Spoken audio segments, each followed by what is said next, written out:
Hi friends, Australia పర్యటనలో ఉన్న team India ఆతిథ్య జట్టు బెండు తీస్తోంది. కంగారులను వణికిస్తోంది. మనతో మ్యాచ్ అంటే జడుచుకునేలా చేస్తోంది. పెర్త్ టెస్టులో ఆ జట్టును దారుణంగా ఓడించింది మెన్ ఇన్ బ్లూ. సొంత గడ్డపై ఇంత ఘోర ఓటమిని ఆ జట్టు ఆటగాళ్లు, సీనియర్లే కాదు ఆ జట్టు అభిమానులు కూడా ఊహించుకోలేదు. ఇదే జోరులో వరుస మ్యాచ్ల్లో గెలిచి సిరీస్ను సొంతం చేసుకోవాలని భారత్ భావిస్తోంది. అయితే ఒకవైపు రోహిత్ సేనను చూసి ఆసీస్ వణుకుతుంటే, మరోవైపు సౌత్ ఆఫ్రికాను చూసి మన జట్టు భయపడుతోంది. అంతగా ప్రోటీస్ను చూసి హిట్ మ్యాన్ అండ్ కో ఎందుకు జంకుతున్నారు అనేది ఇప్పుడు మనం చూద్దాం. అయితే వరల్డ్ టెస్ట్ ఛాంపియన్షిప్ 2023-2025 పాయింట్స్ టేబుల్లో సౌత్ ఆఫ్రికా దూసుకొచ్చింది. శ్రీలంకతో జరిగిన టెస్ట్ మ్యాచ్లో 233 పరుగుల భారీ తేడాతో విజయం సాధించింది ప్రోటీస్. దీంతో డబ్ల్యూటీసీ పాయింట్ టేబుల్లో ఏకంగా రెండో స్థానానికి ఎగబాకింది. ఇంతకు ముందు వరకు సెకండ్ ప్లేస్లో ఉన్న ఆస్ట్రేలియాను సౌత్ ఆఫ్రికా దాటేసింది.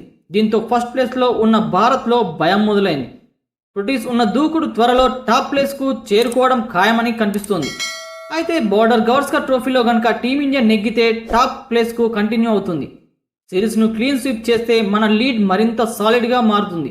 అదే ఒకవేళ ఓడితే డబ్ల్యూటీసీ పాయింట్ టేబుల్లో మూడో స్థానానికి పడిపోవడం ఖాయం. రోహిత్ సేన ఓడితే సౌత్ ఆఫ్రికా అగ్రస్థానానికి, ఆసీస్ రెండో స్థానానికి చేరుకుంటాయి. అదే జరిగితే డబ్ల్యూటీసీ ఫైనల్ ఆడే ఛాన్స్ మిస్ అవుతుంది. అందుకే సౌత్ ఆఫ్రికాను చూసి హిట్ మ్యాన్ భయపడుతున్నాడు. ఇన్నాళ్ళు భారత్, ఆస్ట్రేలియా మాత్రమే ఫైనల్ బరిలో ఉంటాయని భావిస్తే ఇప్పుడు ప్రోటీస్ రేస్లోకి వచ్చింది.